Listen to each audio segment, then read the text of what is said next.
I've always just liked warrior type of shit. Maybe it goes back to being like a fantasy nerd or something like that. I've just always loved swords, knives, guns, and just like how kind of like the sword is like the universal symbol for man. And that's always what I thought was so fascinating about tattooing, is that you're connecting to this universal timeline, just being a savage and just living for yourself and saying fuck the world. You know, that's always been part of the way I felt as well. I live my life by the Highlander code. Yeah, this is the only one. Whoa. Keeping it brutal.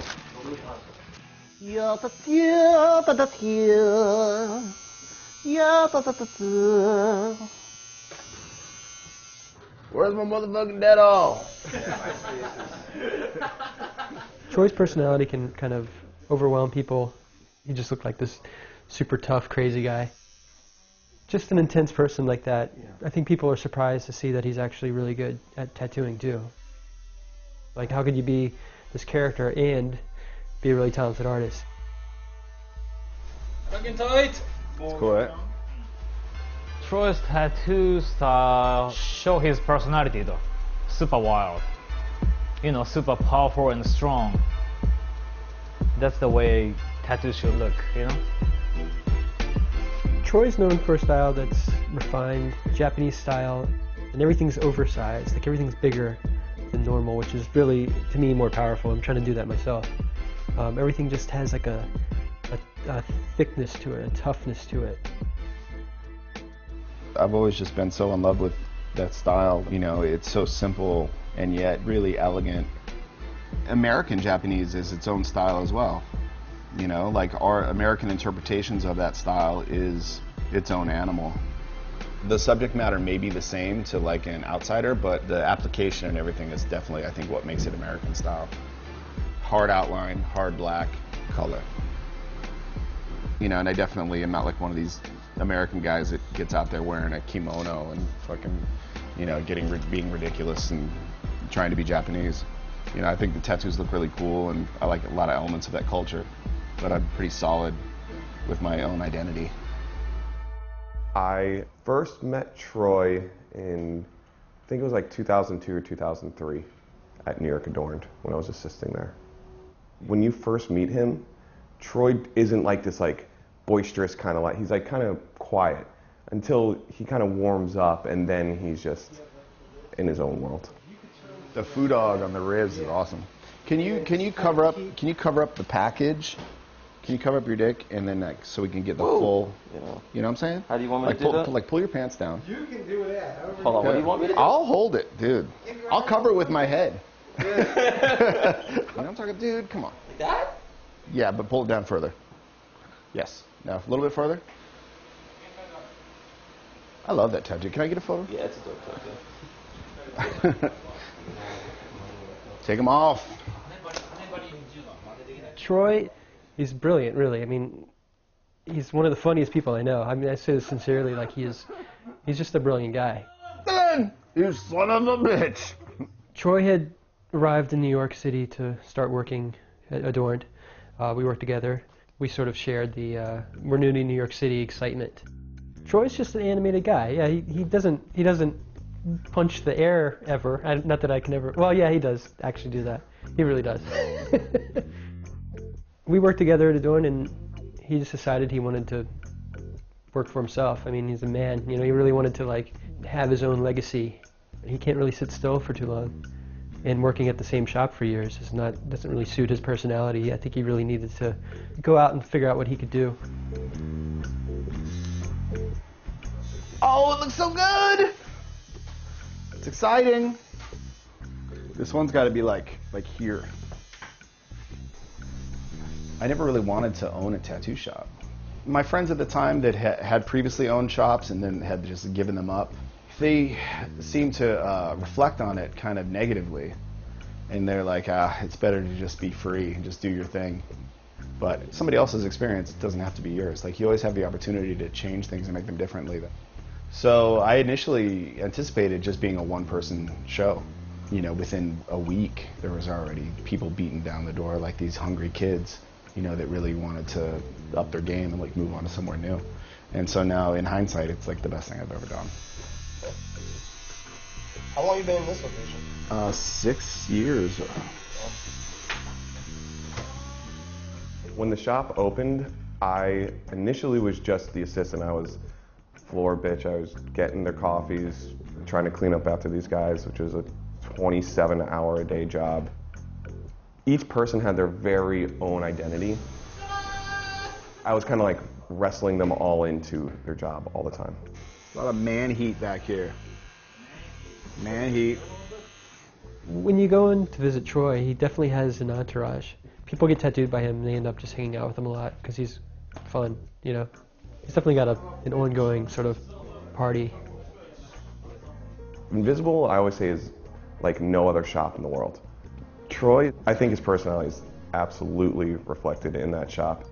There's no rules. I could see people getting really offended sometimes when they're in there just because you can say whatever you want to say at any time. For some reason, gay men always think it's a really cool way to show me tattoos is to bring me porno.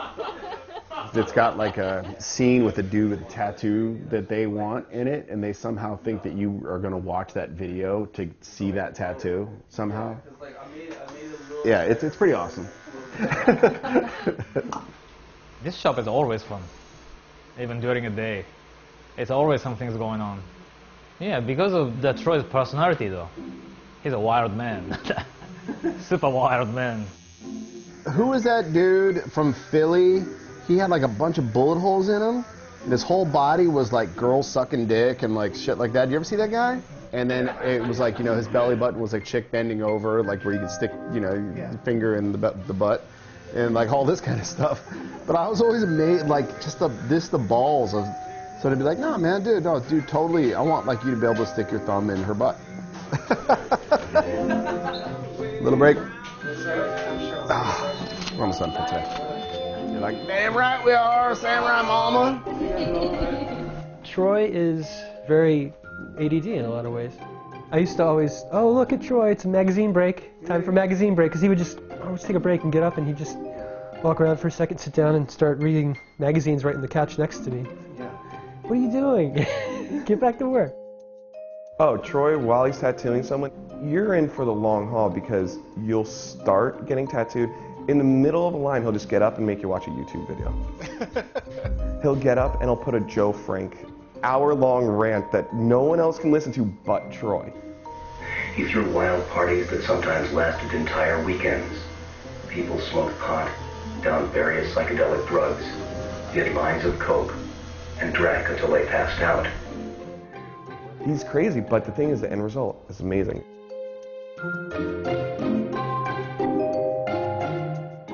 I've always said, like, he's like a real, true artist in the sense of he's just crazy as hell. He's a free bird, man. You can't cage him. He's just hyperactive in his mind. He'll work really, really hard, and then he'll want to go out and celebrate. We almost ready? Let's go. Ikimashou. He's just full on in every direction, and it's great. It's actually really fun to be around. Thank you. You want to get in front, Kiku? How you doing? We're going to 9th Street and 3rd Avenue. I moved to New York with these ambitions of like taking over the city, being like, you know, I'm just going to work, I'm going to put my nose to the grindstone, I'm going to do the best work of my career. I barely drank. I didn't go out. I definitely didn't go to bars at all. After one night being in the hot-ass fucking sweatbox apartment with my dog, Garver calls me up. He's like, hey, Holmes, we're at a bar right down the street. And I was like, dude, I'm there. I got to get the fuck out of here.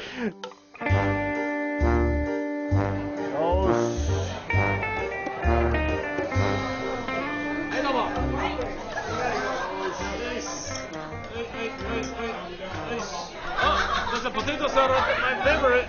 Potato. I think we eat the most Japanese food in any tattoo shop. No, don't you think? Right? Are you getting me? It's not a job. How can you describe Troy as a person? He loves living. He loves living every minute to the fullest, and it's hard to keep up with him sometimes, I will admit. I've tried. Usually I tap out. When we started the apprenticeship, it was the same exact week that he was getting divorced. Like, that's the week that everything changed. It was called, like, we always joke at Invisible, we call it the dark period. He would just disappear days on end, and I'd be like calling him randomly, like have his appointment sitting there staring at me, and I'd be like, Troy, where are you? Him being hungover in a lot of cases just loosened him up and made him take way more chances.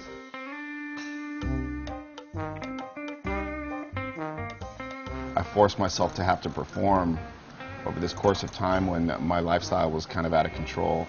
So I was really backed up on drawings and had a lot of clients coming in from out of town and stuff, and I was unprepared. But, even though my personal life was crazy at the time, I was still, had an obligation to them to make it, make their tattoos nice.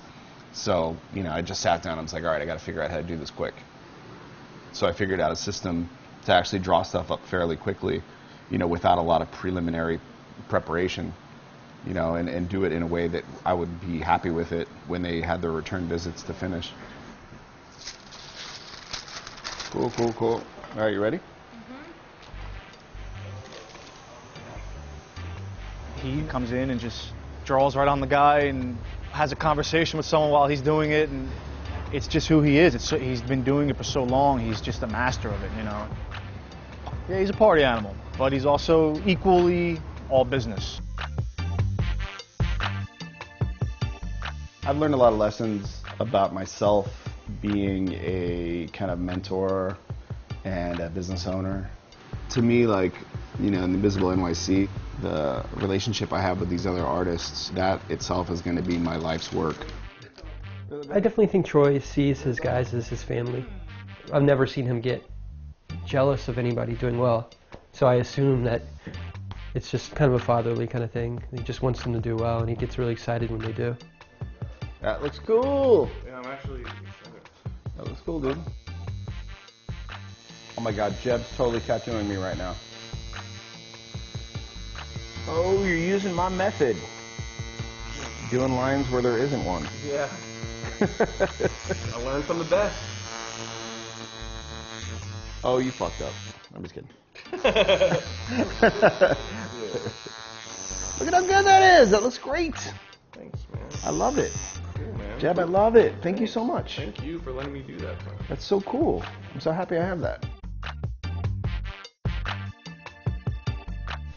This image has really meant a lot to me because Jeb is my student. And, the student is kind of the turtle in the sense that, he's kind of like a turtle head poking out.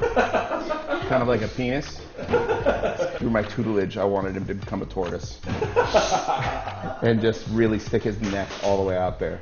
And not get flipped over, I hope.